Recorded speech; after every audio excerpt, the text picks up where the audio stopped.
Week 10 recaps starting out with the Panthers and Bears. The only thing I have to say for this game is that, I know the Panthers offense is pretty garbage. The Bears aren't much better.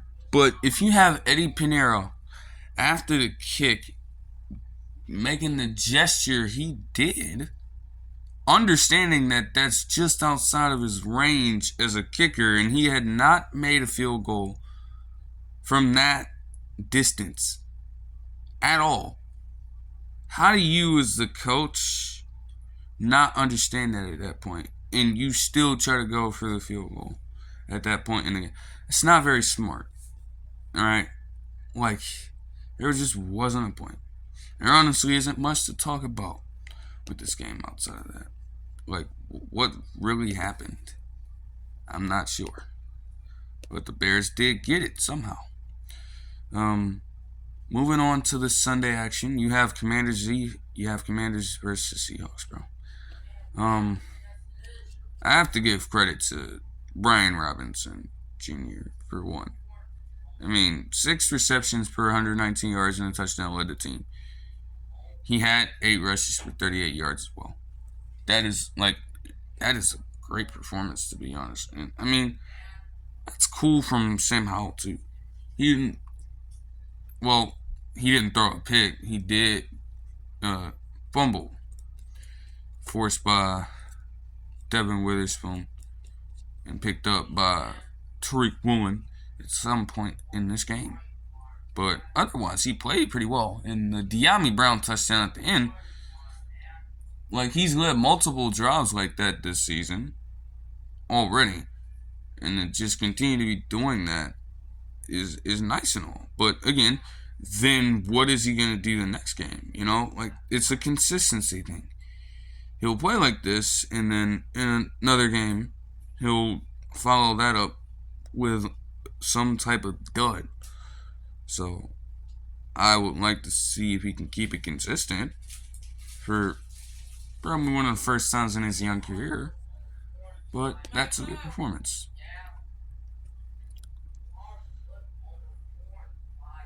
That's a good performance. Now, for the Seahawks, man, it's a big dub. It's a big dub, man. Kenneth Walker, too. He had a long touchdown of his own. A solid rushing game. And a good change of pace from Zach Charbonnet getting 6 rushes for 44 yards. DK Metcalf and Tyler Lockett both had close to 100 receiving yards, and Tyler Lockett with the typical Tyler Lockett touchdown. It's textbook Tyler Lockett at this point. I'm accustomed to it. That's great stuff to see. Not the best defensive performance, but not completely terrible. And the offense, they came alive in the second half and did what they needed to do to pull away. Also, again, hell of a game from Jason Myers. He's quickly, honestly, in Jacksonville, I'm not very sure about him, but I know since he's been in Seattle, he has to be regarded as one of the better kickers in the league. Since he's been in Seattle, at least. So I like to see that. I respect that. Colts Patriots. The entire time leading up to this damn game in Frankfurt, I already said the German fans would fucking hate Mac Jones, and they probably did. And it got so bad that Bill Belichick said, alright, enough of this shit. I can't trust my quarterback in clutch time. And what I have to do is put in Bailey Zappe for a spark. Your spark is Bailey Zappe doing a fake spike from his own territory, not from the red zone of your opponent where these fake spikes typically worked for players in the past. No, you're running it all the way from your own territory. Throw it in triple coverage for a pick. What a textbook way to end such a shit football game. It's the majority of this game, and literally nobody had scored anything from the first couple possessions on up until very late in the game, and it changed virtually nothing.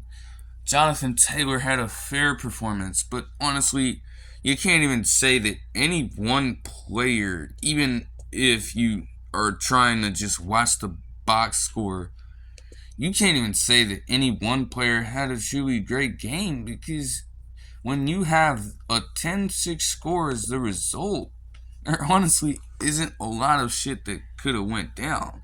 And the only real action you got was Mac Jones just being a bum. Okay. Gardner Minshew literally had a pass tipped to Miles Bryant for an interception, and then the Patriots still couldn't convert because Chad Ryland missed a damn chip shot field goal. Like, virtually nothing happened of note overall. So how can I really highlight a player in this one? I don't know. But you do have to give credit to both of the defenses at that point, because either there was great defensive play from one side or just inept offenses. But yeah, that's just gonna cap it off for that, because it's like Mac Jones is bad. Gardner Minshew is good. Just he's been inconsistent this season with the turnovers. You would love to see him turn that around. There was like I can't say too much because it's like, yo, everything was just bad. Browns Ravens. Okay, I mean, as pretty much everything seems to be with these Ravens losses, these 2020 Ravens losses now, you're equal parts blame on both coaching and the fucking execution on the field. Like, the shit that happened on the field, you can't fully blame the fucking coaching for the display on the field when you have fucking tip passes going for pick sixes. Is a bad play call dictating whether or not a pass is getting tipped up in the fucking air and pick six by fucking Greg Newsome? Hell no. Deshaun Watson, your defense, y'all keep talking about how this is a historically great defense. Again, with the Browns defense, the Browns aren't even going out there and saying they're a good defense like that. We understand how good they are right now, and we're not going to necessarily herald them right now. And everybody wants to herald the Ravens defense right now. Well, you allow Deshaun Watson to play his best half of football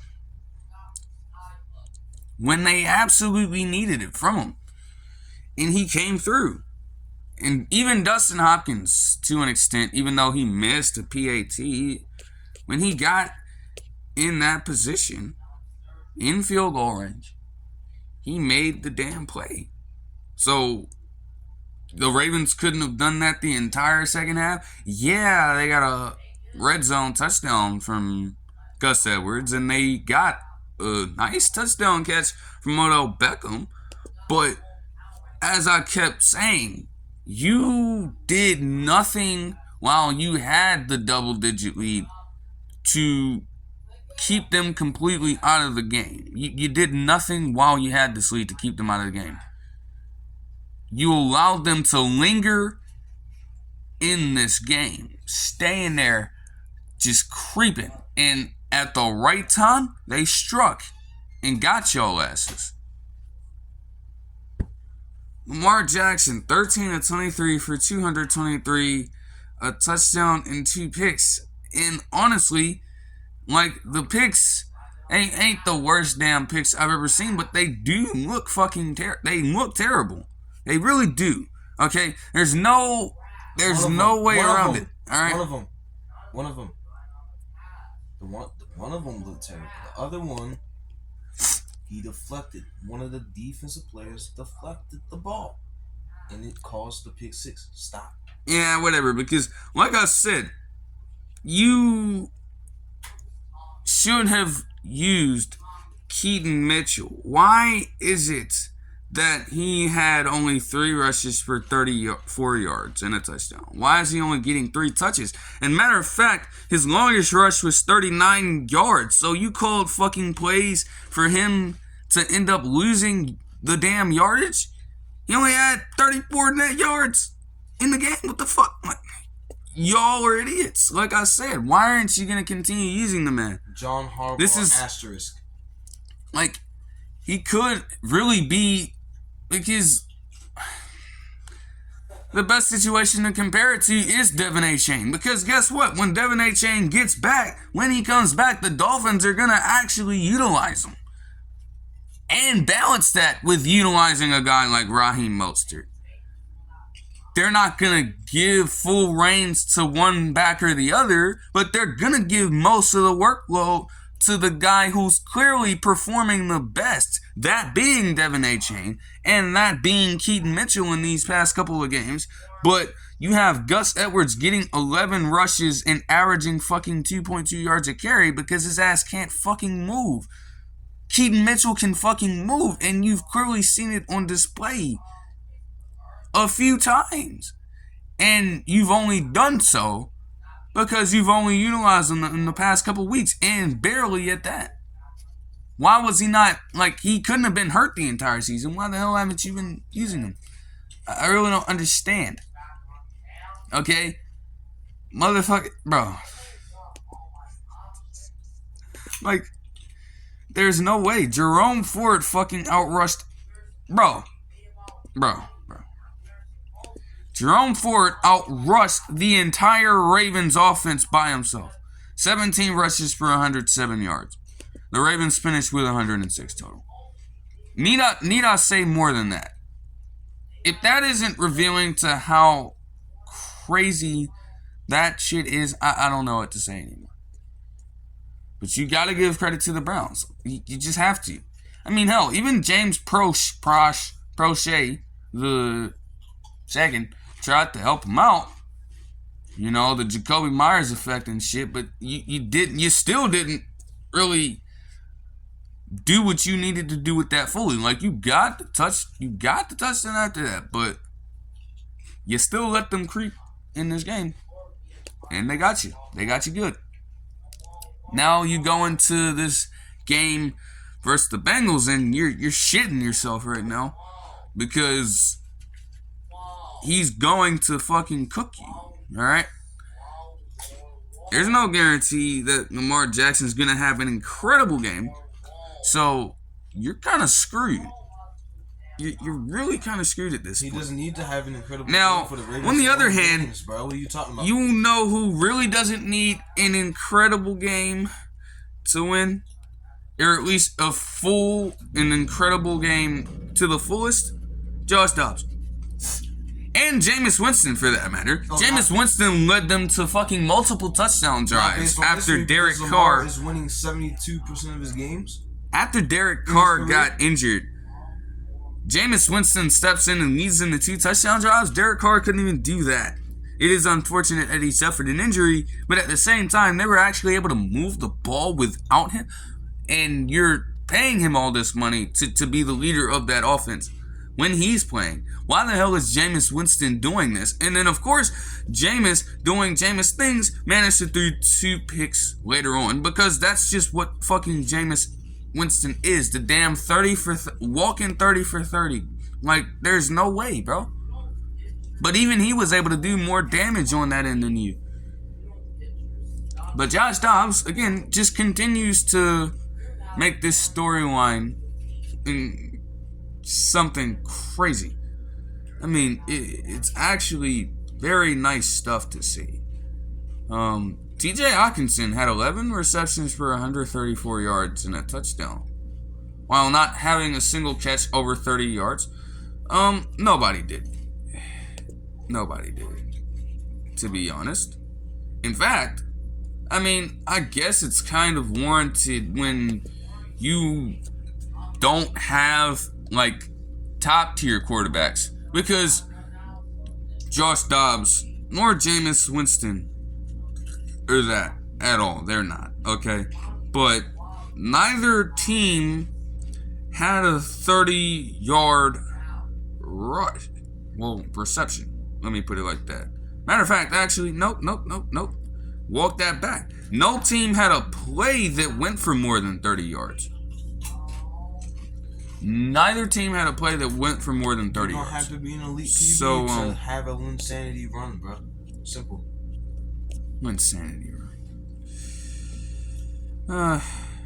Do you remember that Jeremy Lin played with the Warriors? Random fact. No, I'm not sure. Because Jeremy Lin did play with the Warriors once upon a time. When Sanity run. Get out of here.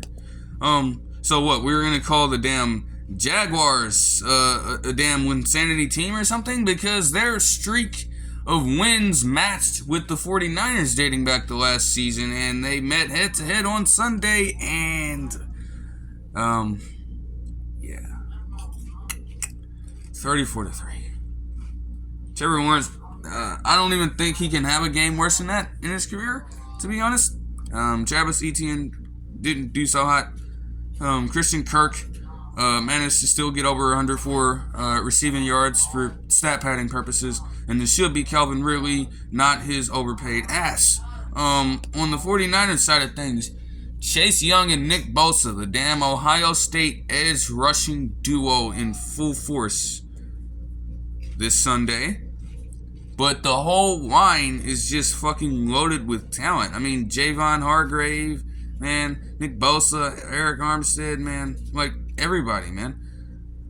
I'm kind of shocked to see they're still keeping Javon Kinlaw at this point. Yeah, I'm shocked they're still keeping him, but they're making do with their talent. Like, honestly, they're that deep, so I guess they can afford to. You aren't forking over a whole lot of money to this man. So, I guess it's okay. Kyle Juszczyk got a receiving touchdown. Brandon Ayuk got in the end zone. George Kittle got in the end zone. And Deebo Samuel got a rushing touchdown, while also getting 30 receiving yards. But Christian McCaffrey actually had his streak come to an end. He's tied Lenny Moore to this point. He could have broken it, and I really thought he was going to. But honestly, when you're beating a team by 31 points, as much as you would love to get it, I don't think he really cares. And honestly, he's bound to start another long-ass streak anyway. So, it doesn't matter. You know? Well, not much to talk about there. But what there is in this game, Texans-Bengals, CJ Stroud is on an ascent. And you cannot stop it. It's here. And all you haters, again, all of you haters owe him another apology. Another apology. Every single time, man. Because y'all gave him shit this entire offseason for failing something that didn't even have to do with football. It can be a bad look, but it's not even having to do with playing ball. And the man has the fucking talent, clearly, but y'all tried to shit on him. And y'all tried to downplay him. And he's making y'all eat y'all words right now. So you need to apologize. You also need to apologize to Devin Singletary. 30 rushes for 150 yards. In fact, Devin Singletary, I apologize. 30? Because 30? I didn't expect that from Devin Singletary. No. Did you I say apologize. 30 or 13? 30 rushes for 150 yards and a touchdown. I didn't expect that from you. I wasn't very familiar with your game, and I apologize to you. I am very familiar with Noah Brown's game and Noah Brown's rise since he's been on the Texans instead of being on a bitch-ass Cowboys team. Oh, wait. Never mind. They're not a team, and I'll get to that later on. Noah Brown had 7 receptions for 172 yards, though. Like, this is great to see, because he was buried on the depth chart. On the Cowboys. He's came here. He's making a name for himself. Now, is this going to be the same way when Nico Collins comes back? I know, right? Nico Collins. I don't know. I feel like they like Nico Collins. So I'm not really sure what to make of that. Joe Burrow had 2 picks in the red zone. Joe Burrow had 2 picks in the red zone. He had 2 touchdowns. He also had 2 100-yard wide receivers. And, Tyler Boyd made good plays. He's usually a reliable wide receiver, but the drop is pretty bad. And it's rare. I don't think he'll find himself in a position like that again. But it is rough. A tough loss for the Bengals. But as I alluded to earlier, the way things are looking, they're going to get an easy bounce back on Thursday Night Football. And the home team is not going to be pleased with how they're going to get beaten down. So, yeah. Steelers-Packers, I still, again, Jordan Love is just like the back and forth with Jordan Love is actually like astonishing. I really don't know what to say, but he had chance after chance, and he didn't do what he needed to win the game. Let's just put it as simple as that. Even A.J. Dillon, I didn't expect A.J. Dillon to have a 40-yard rush, but he finished with 9 for 70. That's solid. Jaden Reed had a fine game, but like when you needed a touchdown, honestly, the score was 19-23. You needed some type of points at any moment, and you could not drive your offense down the field enough to get points on the board. I mean, hell, even with a team that I'll be like touching on later on, it's like, damn, at least they're driving down bit by bit and they're putting some form of points on the board. I mean, damn. All you need is 2 more field goals. You don't even need to get a touchdown. All you need is 2 more field goals and you'll beat this damn team. Kenny Pickett is just like has a very weird start to his career. I saw something at some other points, and the stat is absolutely crazy. But as far as this game goes, again, he did enough to win. But, you know, he did enough to not lose. Let me put it like that. Actually, like, why am I giving him credit? Because the credit goes to Jaylen Warren and Najee Harris. Finally, they got the run game to work. Finally, they had Najee Harris. Finally, they had Najee Harris get 5+ yards rushing. I don't know if it's ever going to happen again, but it did happen. And they finally got it. Though Jaylen Warren got 15 rushes for 101 yards and a touchdown. They finally got their run game to work. And, you know, I guess looking at the time of possession, it was honestly even. Which, again, it's like, if it's working to that extent, why not continue to do it? Why just, like, hurt yourself consistently by just putting the ball in Kenny Pickett's hands at that point? If it's working to this extent, where you're getting 205 rushing yards on 5.7 yards a carry, like, continue to run the ball, chew some clock. Defense also, again, the defense, I don't even need to say anything about the defense, really. You know what you're getting from the defense. You know what you're getting from the defense at this point. It's when the hell can the offense wake up? Tis the question. When can the offense wake up? Like, you know, just escape with another victory. But when is your offense going to rise to the occasion? Just as much as your defense continues to. Titans Bucks. Will Levis had a dud.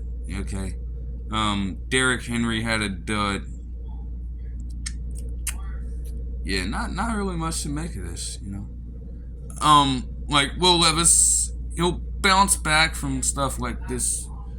He'll get accustomed to these things. So I'm not worried about all of that. I believe it is still the right decision to start Will Levis. Because, let's be honest, even if his first game is his best, you know, it's kind of like you need to have a testing period here. You need to see what you have in this kid. So it's still a smart decision to me. I think he'll play better than this, though. You know, we just have to see. It's any given Sunday. We just have to see. Rachaad White got away with a shit run game by getting a lucky 43-yard touchdown reception. Mike Evans had 6 receptions and under 43 yards for a touchdown, but I'm not going to let that egregious drop in the end zone slide. And afterwards, he was talking about, I was thinking about which fan I was going to give the ball to or something. Motherfucker, you tipped the ball in your fucking hands quite a few times. You were just goofing out there. Like, that's a straight up drop. Just admit it. You're old enough, man. You are a grown ass man. You can fucking own up to the bullshit, okay? Like, you straight up dropped it. Alright.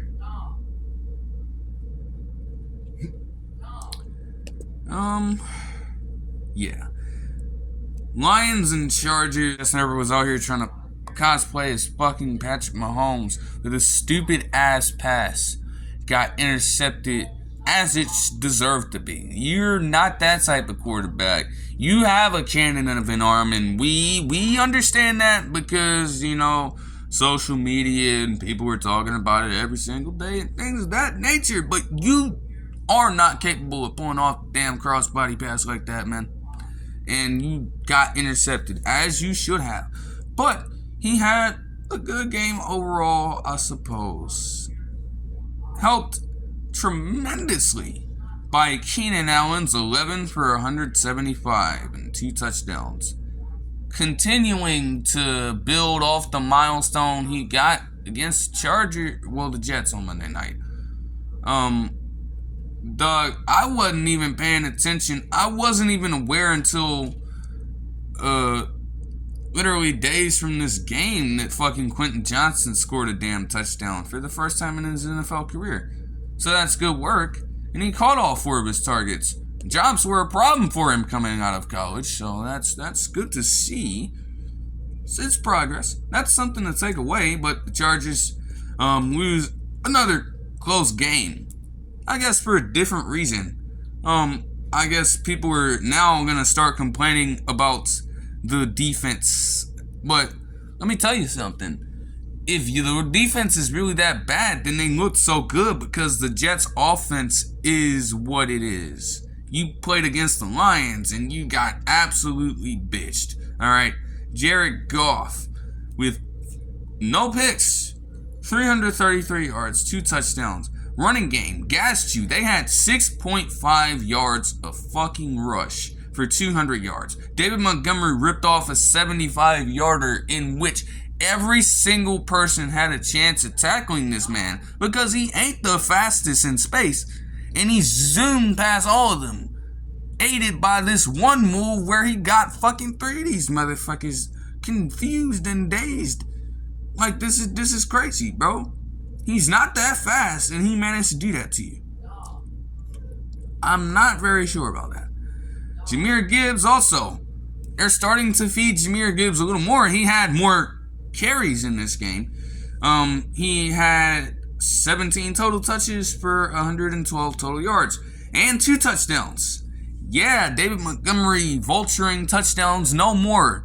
He had to earn that 75-yard touchdown run. He couldn't benefit from getting fucking red zone touchdowns anymore. Nah, you work for that. And again, Jared Goff, for one of the first times, first time in a long time, he was able to come through in the clutch. Man. That's a quality win for the Lions and Dan Campbell as they try to pursue a playoff spot. Now, Falcons, Cardinals, Kyler Murray returned and a mixed bag. I mean, he had a great pass to Marquise Brown and he dropped it. Typical Marquise Brown. But Jesse Bates is such a good person that he helped him get up after the play. Bijan Robinson almost had 100 rushing yards. You couldn't bear to fucking give him the ball like a couple more times and just let him get over that milestone. You just have to fucking do him like that. But he got 23 total touches for 106 total yards. But 95 total rushing yards. Dog, he had more rushing yards than... Yeah, no, the Falcons, man. Bro, dog.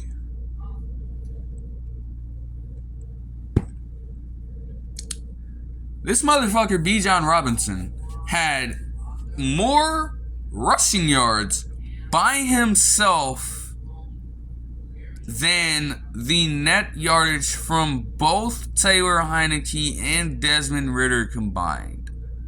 They combined to put up 94 passing yards.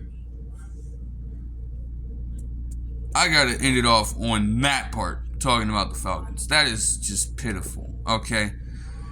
Well, on Kyler Murray's end, he played well, and I mean, they were playing fine enough to where they felt the need to give Clayton Tune some reps, and he got a rushing touchdown as well.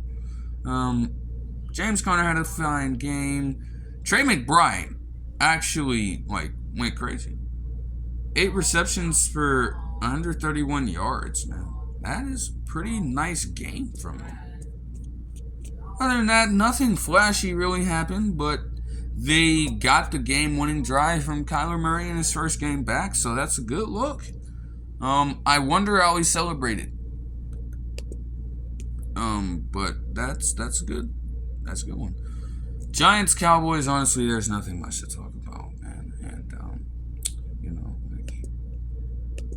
most of the people, a fair amount of the people that play for the Giants right now are probably going to be out of a job soon. I really don't know. I don't know. Because when you're doing shit like this, it's just, they only had 1 first down in the first half, bruh. They barely gained over 50 yards from offense. It's just, what the fuck? I don't know. I don't know what to say about this team. They got outgained by the Cowboys 640 to 172, man. I was literally informed that DeVito's family was at the game, and especially with the way it fucking started off, they had to witness that shit. You invited everybody to come out and support, and for you to just get beaten down like that on national television, because that was the game of the week for some reason. Yeah, you really believed that the damn Cowboys, who again, their bitch asses aren't even a fucking football team, you don't get credit for beating the Giants. Because honestly, what the hell are the Giants right now? There's nothing concrete in that organization except for Saquon Barkley, and that's probably it. Saquon Barkley, maybe a few defenders. That's really about it. That's all you have. They're shit. You don't get credit for beating a shit team. You're not gonna get that respect back because you beat a shit team, because you're still gonna fucking crumble when you play the good opponents. It's huh? Nah, man. But I will say that the streak that CeeDee Lamb is on is pretty nice. He's had 150 plus receiving yards in at least 3 straight games. So that's good work. That's good work. But I'm not giving you credit for that. You were supposed to beat this fucking team. And I don't even know how you allowed them to score 17 points. But they did. You were supposed to blow them out, though. That's a given. That was supposed to happen. I can't give you credit for that, man. Moving on to the Jets Raiders. This is the thing about Zach Wilson as of late. It's he's honestly, in these games, he's playing fine. And compared to last season, he's playing stellar compared to last season. But these games where he has a chance to lead them to a win, if only he wouldn't turn the ball over in the clutch initially. And as the broadcasting team alluded to within the game, he was in the same situation against the Patriots where he had a turnover late, or he wasn't able to drive the team down the field, and they had to punt, and ended up getting the ball back with way less time. They did manage the clock horribly. But you got a whole nother chance, and Zach Wilson has to throw up a Hail Mary, in which I was actually impressed that he was able to get the ball there. He does have a rocket arm, and people know this, all right? But being under arrest like that and being able to heave that shit all the way there is pretty nice. And he almost got it completed, if only Tyler Conklin. See, this is why Tyler Conklin's not good. Why is he in the way? Garrett Wilson was about to fucking Superman in that motherfucker and fucking catch it. That would have been the game winner. And then I guess people would still be alluding to just how, like, inconsistent Zach Wilson can be at times. But, like, you'd be coming off a win. You'd be one step closer to potentially qualifying for the playoffs and making Aaron Rodgers' return worth something.